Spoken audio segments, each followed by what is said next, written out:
वादी कश्मीर में गुज़श्ता 2 बरसों के दौरान ख़ासतौर पर शोबा तालीम को नाकाबिल तलाफ़ी नुकसान पहुँचा है।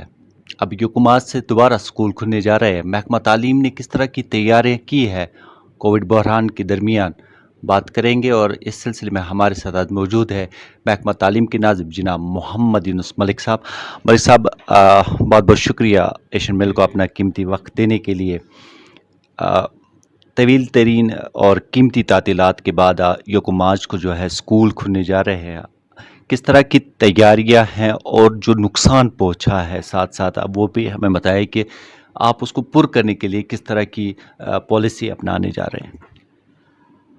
जैसा आप जानते हैं कि कोविड बीमारी के बैकड्रॉप में not only in this region, पूरे मुल्क में ग्लोबल लेवल पे भी स्कूल बंद रहे। तो जैसा पिछले जो हमारा एकेडमिक सेशन था, कोशिश की थी हमने कि चूँकि जो राइट एजुकेशन का इतलाक़ यहाँ भी था आफ्टर रीऑर्गेनाइजेशन, तो उसमें हमने पिछली बार कोशिश की थी कि we will have 220 instructional days, जो हमारे साल का अक्सर 180 दिन रहते थे, जो इंस्ट्रक्शनल डेज़ हमारे पर्टिकुलर एकेडमिक सेशन के रहते थे। तो उसमें हमने पर साल, जैसे आपने देखा कि हमने नॉर्मली हमारे स्कूल मार्च के पहले हफ्ते में खुलते हैं, तो पर साल हमने कब कोशिश की कि हम थोड़ा एनकैश करके कि 24 फरवरी को ही कोशिश की थी कि स्कूल खुलें। तो तैयारियां थी, एकेडमिक प्लानर आरटी के बैकड्रॉप में बनाया हुआ था, तो लेकिन ऊपर वाले का करना था कि उसके बाद जो कोविड का ये पैंडेमिक बहरान पैदा हो गया, तो 9 मार्च के आसपास ही हमारे स्कूल फिर बंद हो गए। हमारे तकरीबन इस डिवीज़न में 10 डिस्ट्रिक्ट्स हैं, तो इसमें हमारे तकरीबन 13,000 स्कूल हैं, जो बोथ गवर्नमेंट सेक्टर और प्राइवेट सेक्टर में हैं। तो गवर्नमेंट सेक्टर का ये रहा है कि थोड़ा जो ऑनलाइन का कंसेप्ट था उस वक्त जब कोविड का ये हो गया, तो उसमें हमने कोशिश की कि ऑनलाइन का एक कंसेप्ट दिया जाए कि हर एक बच्चे तक पहुंचे जाए। हमारा जब राइट टू एजुकेशन की बात करते हैं, वहाँ ये है कि पहले हम कहते थे राइट टू एजुकेशन, उसके बाद हम कहते हैं कि राइट टू क्वालिटी एजुकेशन। जब डिफरेंट स्कीमें आपने देखी होगी, SSA था, रमसा था, उसमें ये था कि एक नेबरहुड स्कूल का कंसेप्ट आया हुआ था कि 1 किलोमीटर के दायरे में एक प्राइमरी स्कूल हो कि कोई भी बच्चा महरूम न रहे। एक कंपलसरी चीज़ थी कि बेसिक 14 साल तक बच्चे को स्कूल आना है, जिसकी ज़िम्मेदारी उनके वालिदैन पे भी आयद थी, या बाकी चीज़ें भी जो भी इसमें इस राइट एजुकेशन में है। तो उसमें ये था कि उस वक्त हमने ये कहा कि there should not be any sort of disparity. ये मैं आपकी वसादत से कहना चाहूँगा कि हमारा उस वक्त से ही कंसर्न था कि जो बच्चा टेल एंड पे है, जिसके पास डिजिटल साधन नहीं है, जो एक डिजिटल डिवाइड की हम बात करते हैं, अगर मैं ऑनलाइन की बात करता हूं तो क्या मैं उस बच्चे तक भी पहुंच पाता हूं जिसके पास, जो अंडर प्रिविलेज्ड है, उस फैमिली से who can't afford these costly gadgets. तो उसमें एक शुक्र है कि एक हमने यहाँ पे कुछ ये कोशिश की कि एक लर्निंग मटेरियल का एक ई कंटेंट तैयार हो। जैसे टीचर उस्ताद स्कूल में पढ़ाता है, तो उसने वो उसी तरीके का एक ई कंटेंट तैयार किया, कहीं प्रेजेंटेशन तैयार की, कहीं लाइव लेक्चर तैयार कर लिया। तो उसकी हमने एक रिपॉजिटरी बनाई जो आओ पढ़े के नाम से, तो उसमें आपको अवेलेबल है, तो बच्चों को कहीं ना कहीं उसकी एक्सेस मिली, उसमें क्या उनको पढ़ाई, किस यूनिट में किस तरीके से पढ़ना है। तो ट्राइड की, और दूसरा एक तो बना के, और दूसरी कोशिश की कि यहाँ पे भी ऑनलाइन एक लर्निंग मैनेजमेंट सिस्टम है, वो हर एक बच्चे तक किसी न किसी तरीके से पहुँचे। तकरीबन 3 लाख तक बच्चे हम ऑनलाइन कनेक्ट कर पाए। हालांकि लोगों ने कहा ये डिफ़िकल्टी है 2G की, but we tried to mobilise कि किसी न किसी तरीके से रियल टाइम में, लैग में, जिस तरीके से बच्चों तक पहुँचे। 6.5 लाख बच्चे हैं, 3 लाख बच्चों तक हम ऑनलाइन पहुँच पाए। बाकी जो 3 लाख बच्चे हैं उनका क्या करें? That was a sort of disparity, जहाँ वो haves and have nots which we couldn't afford. तो उसमें एक अच्छा खासा अनदर इनिशिएटिव हमने ले लिया कि उसमें हमने कोशिश की कि हमने जो फिज़िकली, जैसे होम क्लासेस का कंसेप्ट था, तो हमने बच्चों के लिए असाइनमेंट्स तैयार की। सारे तकरीबन 4 लाख बच्चों के असाइनमेंट्स हमने तैयार की। तो पहली बार, इसलिए आप देख लेते हैं 10-20 साल में पहली बार किसी सरकारी अदारे में स्कूल का टीचर उठा गया, तो उसने कोशिश की कि वो हर बच्चे तक पहुँचे।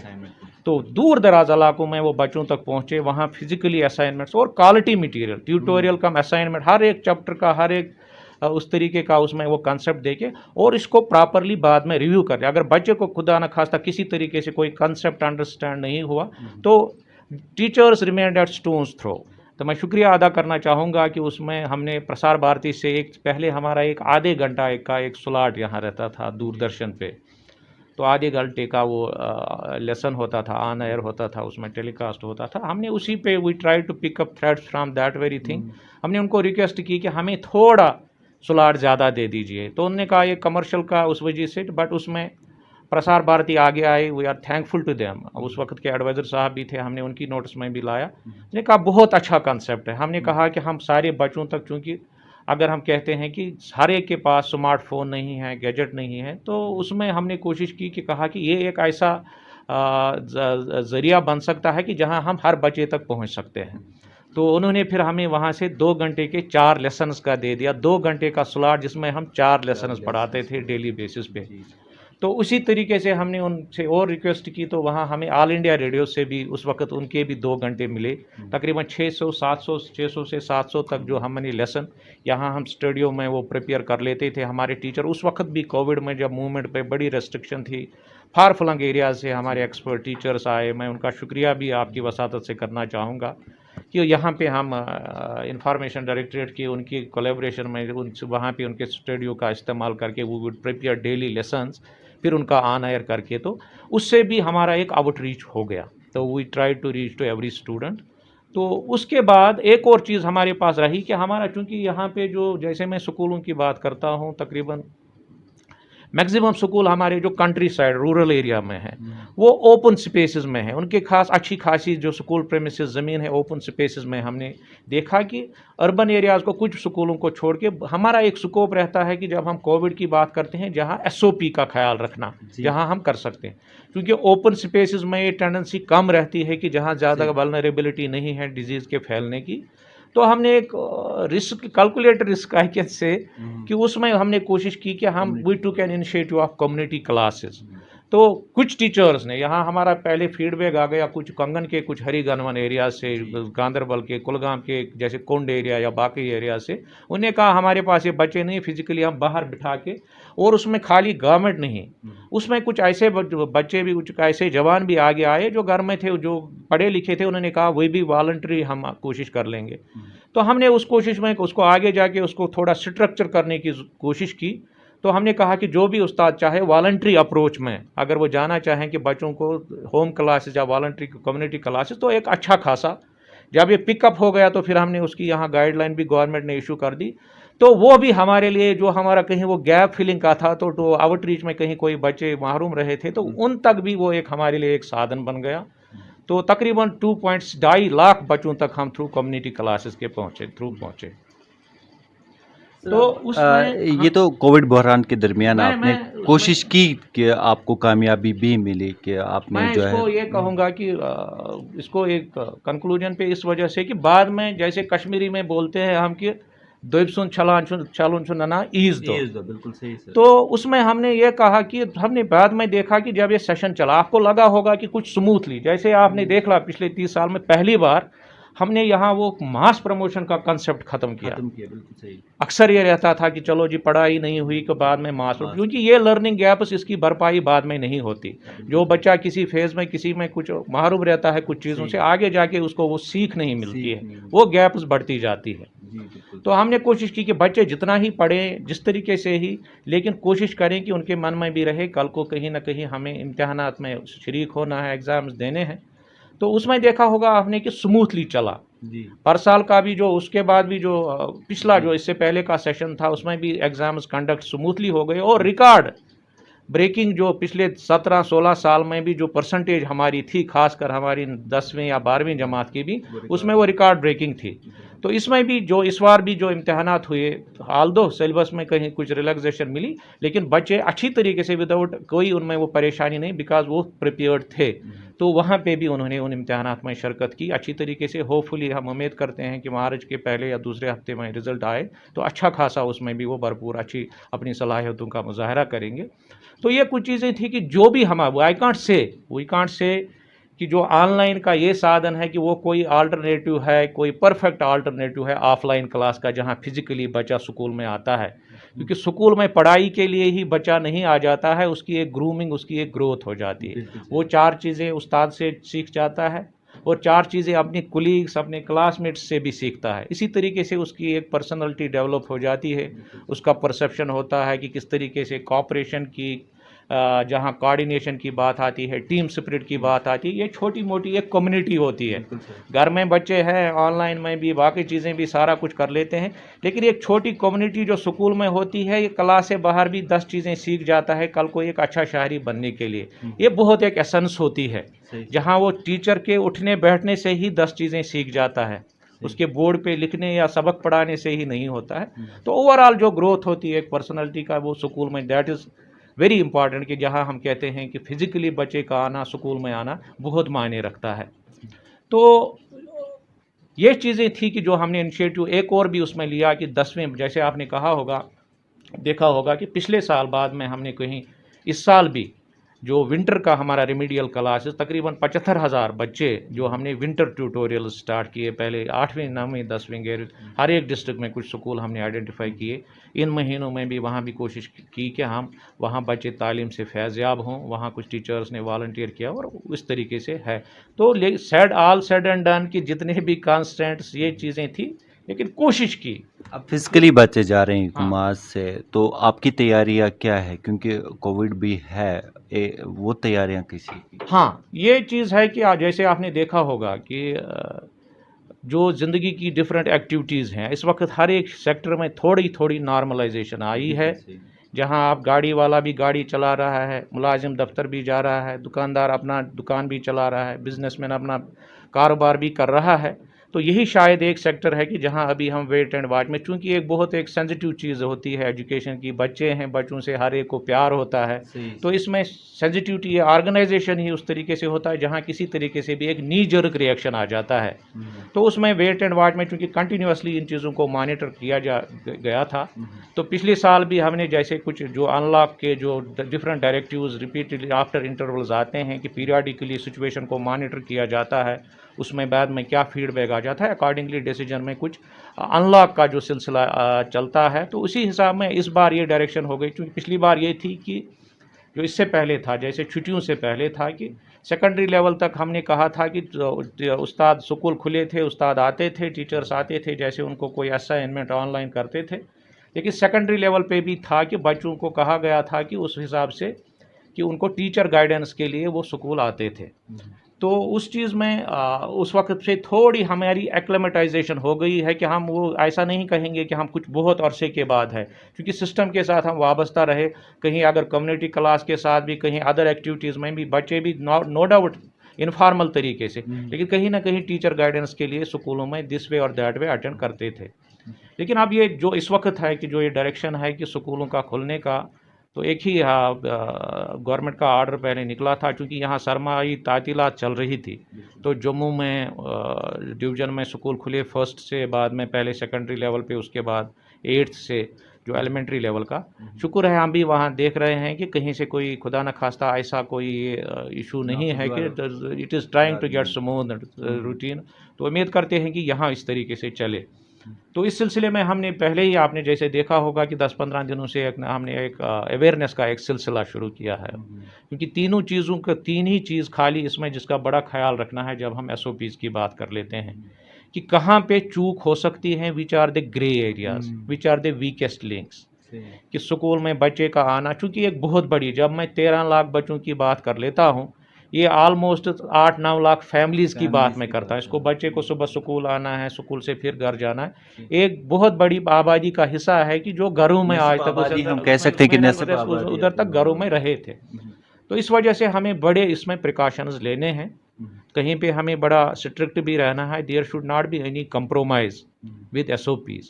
तो उसमें 3 चीज़ों का हमने ज़्यादा ख्याल रखा है कि एक तो ये जो कह रहे हैं हम कि जो सोशल डिस्टेंसिंग का है, सोशल डिस्टेंसिंग का है, wearing of mask and hand wash का, इन 3 चीज़ों को ही हम कोशिश कर रहे हैं कि एक इनॉकुलेशन हो नीचे, जो हमारे हेड ऑफ द इंस्टीट्यूशंस हैं, तो उनमें भी प्रॉपर इनॉकुलेशन, प्रॉपर अवेयरनेस, उनकी वो ओरिएंटेशन हो कि हमारी ज़रूरियात स्कूल में क्या हैं। क्योंकि हमारा मानना है कि एक स्कूल में किसी और तरीके की ज़रूरत है, कहीं अकामडेशन ठीक होगी, कहीं कम होगी, कहीं वाटर फैसिलिटी ठीक होगी हैंड वाश की, कहीं नहीं होगी, कहीं बाकी चीज़ें हैं जिन चीज़ों का हमें उसमें हमने इनका अवेयरनेस प्रोग्राम में ये है कि जो नीचे लेवल तक ये चले जाएंगे, हमने डिवीजन लेवल का डिवीजनल कोविड कंट्रोल रूम की जो हेल्थ डिपार्टमेंट से उनकी कोलैबोरेशन में किया। इस वक्त आप देख रहे हैं कि डिस्ट्रिक्ट में भी चल रहा है, तो एक कैस्केडिंग मैनर में नीचे स्कूली सतह तक जाएगा और स्कूल लेवल पे तो पेरेंट्स के साथ भी और जो रिस्पॉन्सिबल ऑफ सोसाइटी कहें जिनका रिप्रेजेंटेटिव कैरेक्टर है, या CBOs कम्युनिटी बेस्ड ऑर्गेनाइजेशन, उनके साथ बैठ के उनका, क्योंकि एक वालिदैन का जो उनका कॉन्फिडेंस है, एतमाद की बात है, जो उनको अप्रहेंशंस हैं, वो सबसे बड़ी बात है कि उनके वो अप्रहेंशंस दूर हों। जब हम आगे थोड़ा मेहनत करेंगे तो उस हिसाब से उनका कॉन्फिडेंस लेवल भी बढ़ जाएगा और उनको लगेगा कि हमारे बच्चे एक इनिशिएटिव लिया, बच्चे को स्कूल लिया और वो सेफ हैं। वो तभी हो सकता है जब हम प्रॉपरली एक अवेयरनेस और एक अच्छी मैसेज आएगी that we are on it, कि हमारी तरफ से किसी तरीके से कोई कोताही न रहे। सर, हम देख रहे हैं कि वैक्सीनेशन अभी आम लोगों में जो है नहीं दी गई है। कोविड का खौफ कम हुआ है लेकिन असर अब भी है। SOPs को फॉलो करना या SOPs पर अमल दरामद करने के लिए आप किस तरह का तरीक़ाकार अपना रहे हैं, उस पर किस तरह का निर्णय? दूसरा, क्या आपने जो स्कूल है, प्राइमरी सतह के हो या मिडिल सतह के हो, उनके लिए हाइजीनिक किट्स वगैरह आप फराहम कर रहे हैं? ये अवेलेबल है, जो भी हमारे पास रिसोर्सेज रहते हैं स्कूल में। तो कुछ चीज़ें हैं, जैसे मैंने मास्क का कहा, जिस तरीके से ये कंप्रोमाइज़ नहीं हो। तो बेसिक ये चीज़ है कि हमारी जो स्कूल्स में डिफरेंटली जो नीड्स हैं, स्कूल में जो रिसोर्स मोबिलाइजेशन करनी वो तो हो जाएगी, उसमें तो कोई परेशानी नहीं है। तो बेसिक जिन चीज़ों का ख्याल रख लेना है, जैसे मैंने मास्क का, बच्चे का तो इंश्योर करना है कि वो मास्क पहन के आए, लेकिन ऐसा भी देख लेना है कि मास्क वो फॉर्मेलिटी ना हो, वो हाइजीनिक है। अगर एक दिन आता है वो मास्क प्रॉपरली, अगर हैंड वाश जो कॉटन की हो या जिस तरीके से वो डिस्पोजेबल हो, ऐसा ना हो कि रिपीटेड वही कोई ज़रिया बने। उसमें भी वालिदैन को बड़ा ये एहतियात बरतना पड़ेगा और उस्तादों, टीचर्स को, स्कूल हेड्स को भी, वो एक आस्पेक्ट है। दूसरा, इट विल बी इंश्योर कि स्कूल में कि जो भी साधन वहाँ पे हैं, चाहे हैंड वाश की फैसिलिटी हो। पहली सबसे बड़ी बात मैं कहूँगा कि जहाँ तक SOPs का है, SOPs को तो मॉनिटरिंग की सख्त ज़्यादा ज़रूरत है। जो जहाँ तक हमें सोशल डिस्टेंसिंग की बात करते हैं, किसी स्कूल में जब हम कहते हैं कि क्लासरूम में कितने बच्चों की अकामडेशन का है, अगर वहाँ 50 बच्चे अकामडेट होते हैं सोशल डिस्टेंसिंग में, 10, 15, 20 बच्चे ही जिस तरीके से वो डिस्टेंस का रख लेना है, तो उसमें वो प्रॉपरली चॉक आउट है, गाइडलाइन है कि किस तरीके से वो मेंटेन कर लेना है। क्योंकि बहुत अच्छी एक ब्यूटीफुल गाइडलाइन जो MHA से भी आ गई है कि स्कूल रिलेटेड भी क्या क्या सारे साधन, उसमें ये जो पैरामीटर्स हैं उनका ख्याल रखना। तो स्कूल्स में जहाँ पे हमें अकामडेशन का है या बाकी चीज़ों का है, तो वहाँ पे भी हमने कहा कि स्टैगर हो जाए, जिस तरीके से हेड ऑफ द इंस्टीट्यूशन के लाइक ये कि मुझे किस तरीके का चलाना है, ऑड इवन का फार्मूला चलाए, मॉर्निंग इवनिंग से ये फोरनून आफ्टरनून का सेशन चलाए, जो भी उनको उस तरीके से है। क्योंकि कुछ चीज़ें हैं कि जो अवॉइड भी फ़िलहाल कर सकते हैं। सपोज़ स्कूल बच्चा आ जाता है, 3 चीज़ों का है, कुछ ऐसे कॉन्सेप्ट्स हैं कि जो उस्ताद के बिना बच्चे को क्लियर नहीं हो सकते हैं। तो वो चीज़ें तो बच्चा को करिकुलम में वो चीज़ पे ज़्यादा उस्ताद या टीचर्स फोकस करें कि जो चीज़ें बच्चे को ज़रूरी हैं, जिन चीज़ों का कॉन्सेप्ट उसको घर में क्लियर ना हो जब तक उस्ताद सामने ना हो। Another thing is very important कि कुछ चीज़ें हैं कि जहाँ कॉन्ग्रीगेशन की, सपोज मॉर्निंग असेंबली का है, कोई ऐसी एक्टिविटी स्कूल की है जहाँ क्राउडिंग का एक अप्रहेंशन रहता है, तो उसको अवॉइड कर सकते हैं उस चीज़ में। और कुछ और चीज़ें जो बच्चे को असाइनमेंट बेसिस पे भी घर में जा सकता है। So that these are 3 aspects जो एकेडमिक्स के हिसाब से हो। लेकिन स्कूल में पहला जो सोशल डिस्टेंसिंग का, इट शुड बी कि ऐसा भी ना हो कि गेट पे क्राउड हो अंदर क्लास में, बिकॉज इसकी वल्नरेबिलिटी है। When we are talking of social distancing, it is a continuous process. कहीं बच्चा टॉयलेट के पास ना चला जाए तो वहाँ 4 बच्चे इकट्ठे या 5 बच्चे, तो वो चूँकि बड़ों में भी वो बच्चों में तो वो एक टेंडेंसी ही रहती है, तो उसमें हमने पूरा डायरेक्शन उसमें दे दी। हैंड वाश का फैसिलिटी हर स्कूल में उस हिसाब से रहेगा, जहाँ सैनिटाइज़र का, जहाँ सोप का, क्योंकि सोप का दोनों चीज़ों का इट विल बी इंश्योर कि हर जगह वो अवेलेबल रहे। तो तीसरा मास्क का मैंने कहा, सोशल डिस्टेंस का, और बाकी जो स्कूल की मॉनिटरिंग रहेगी प्रॉपरली कि स्कूल में टीचर्स हैं या बाकी भी वॉलंटियर जो स्टूडेंट्स, जो हेड स्टूडेंट्स होते हैं, उनके भी ग्रुप्स जोनल लेवल पे भी, जैसे हमने कल कहा कि जोनल लेवल पे इंटर डिपार्टमेंटल जो टीमें रहेंगी या डिस्ट्रिक्ट लेवल पे task force, they will be on move continuously, जो और किसी भी तरीके से कोई कोताही हो उसको बर्दाश्त नहीं किया जाएगा, क्योंकि एक बड़ा सेंसिटिव इशू है। ओवरऑल अगर हम एजुकेशन की बात करें वादी कश्मीर के हवाले से ख़ास तौर पर, हम देख रहे थे कि माजी में 3 दहाइयों पहले हम जब सरकारी स्कूलों के मयार की बात कर रहे थे तो बहुत बुलंद पा रहे थे। बीच में हमने देखा वो गिरावट आ गई और जो सरकारी स्कूलों में बच्चे थे वो फिर प्राइवेट स्कूलों में उन्होंने दाखिला लिया।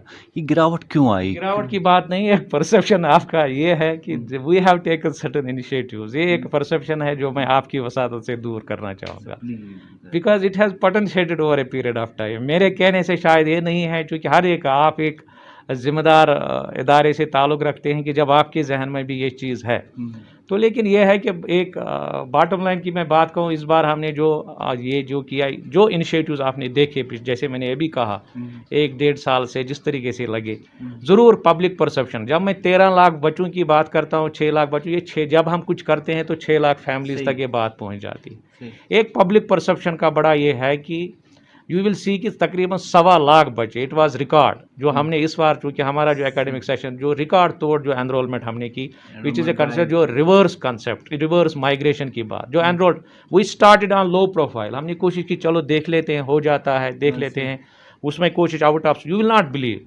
कि एक रिकॉर्ड तोड़ हाँ कोशिश की कि उसमें से नॉर्मली जो 40-50 हज़ार तक रहता था हर साल, 1.25 लाख तक ये आ गए, और उसमें देख लीजिए प्री प्राइमरी पर 1.25 लाख बचा।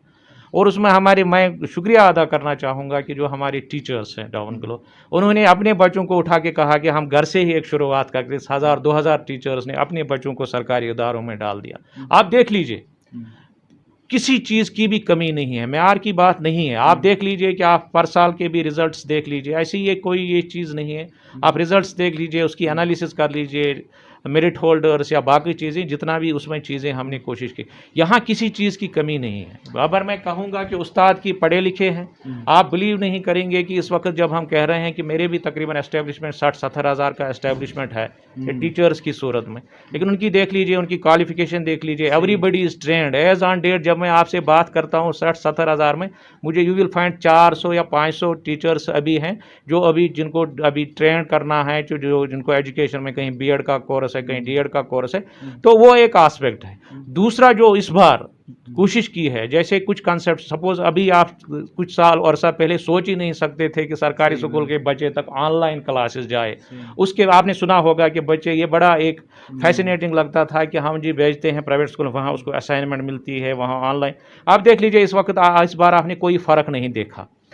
तो उसमें यह है कि कोई लोगों के पास जो लोगों का जो परसेप्शन होता है, लोग खुद ही रिकॉग्नाइज कर लेते हैं। तो इस बार एक मौका करके मैं कहूँगा, देर और भी महरिकात हो सकते हैं, लेकिन हमारे लिए कॉन्फिडेंस की बात है कि एक परसेप्शन में जो एक शुरुआत हुई है, जहाँ रिवर्स माइग्रेशन या लोग कोशिश कर रहे हैं, लेकिन हम कोशिश कर रहे हैं कि इसमें किसी तरीके से वो कंटिन्यूटी रहे, बीच में हम इसको आधा अधूरा न छोड़ें। इंफ्रास्ट्रक्चर की बात कही कि अल्लाह को हाजिर नाजिर जान के देख लीजिए, आज से 10 साल पहले क्या इंफ्रास्ट्रक्चर। मैं भी स्कूलों में जब खुला रहा, तकरीबन 150 स्कूलों का विजिट किया। मैं स्कूल से बाहर जूता निकालता हूँ और अंदर मैंने देखा, जब हम भी पढ़ाई या 10 साल 20 साल के अंदर स्कूलों की पोजीशन क्या है। आप देख लीजिए इस वक्त rented account, we are just सैचुरेटिंग।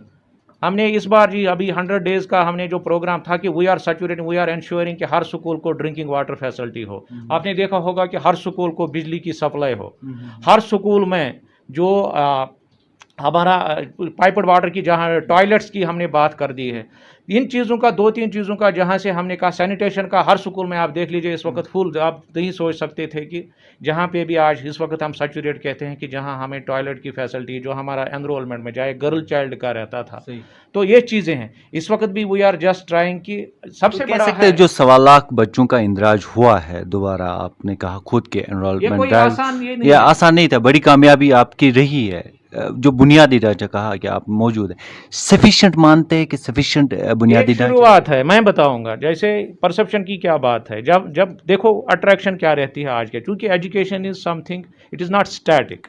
इसमें नई नई चीज़ें आ जाती हैं और कितना हम पेस रख पाते हैं टू इम्बाइब न्यू थिंग्स।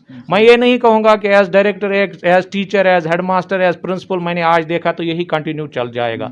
आज से 10 साल पहले इस सेक्टर में जो चीज़ें थी उस वक्त वाइब्रेंट थी, वो आज आज ऑब्सलीट हो गई हैं। आज बच्चे कोडिंग की बात कर रहे हैं, आज बच्चे आर्टिफिशियल इंटेलिजेंस की बात करते हैं। आज बच्चों में इतना पोटेंशियल है, उनके पास इतना इन्फॉर्मेशन अवेलेबल है, उनको सामने में they are one step ahead.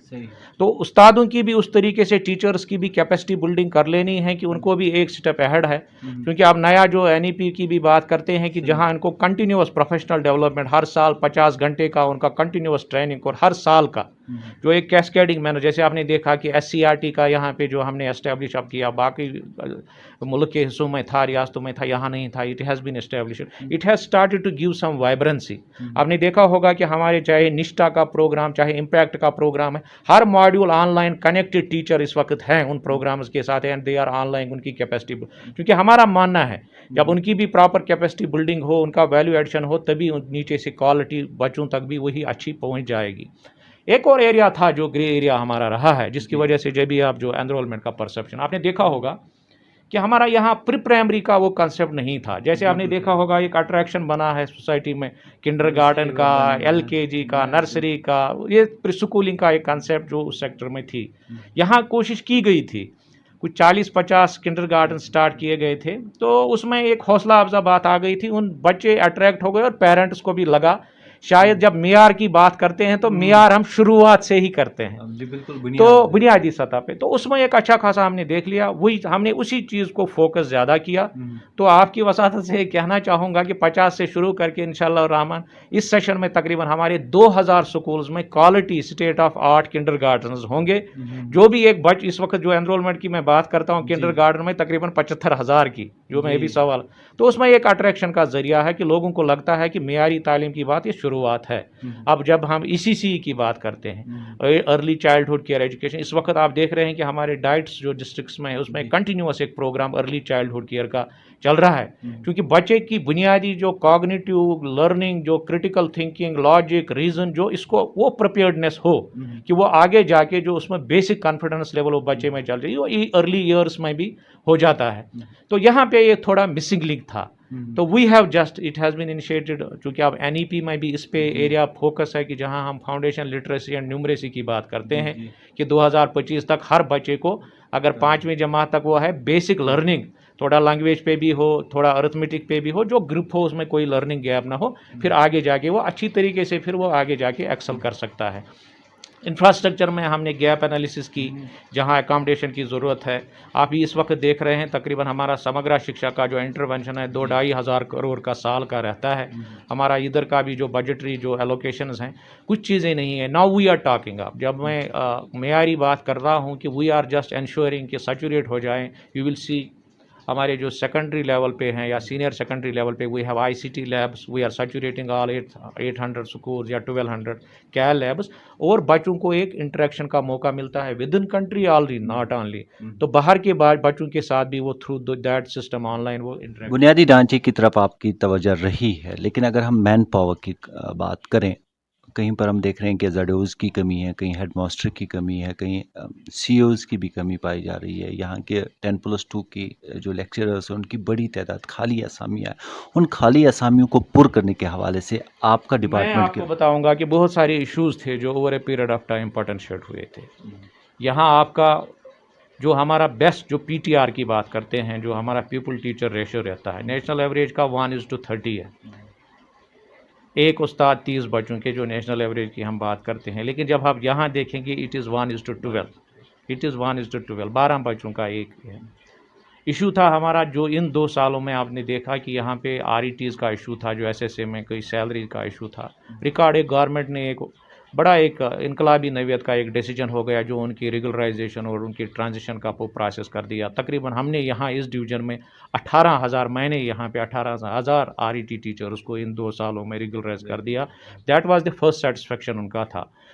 As on date जहाँ तक टीचर्स का लोअर लेवल पे, तो उसमें हमें कोई परेशानी नहीं है। मास्टर्स का भी फुल जहाँ पे कोई वैकेंसी, उसमें भी जब मेरे तकरीबन 27,000 जो मेरे GLT जनरल लाइन टीचर्स हैं तकरीबन इन स्कूलों में, और इस वक्त तकरीबन 18,000 के करीब जो हमारे RTs जो टीचर ग्रेड 2nd या 3rd हो गए हैं।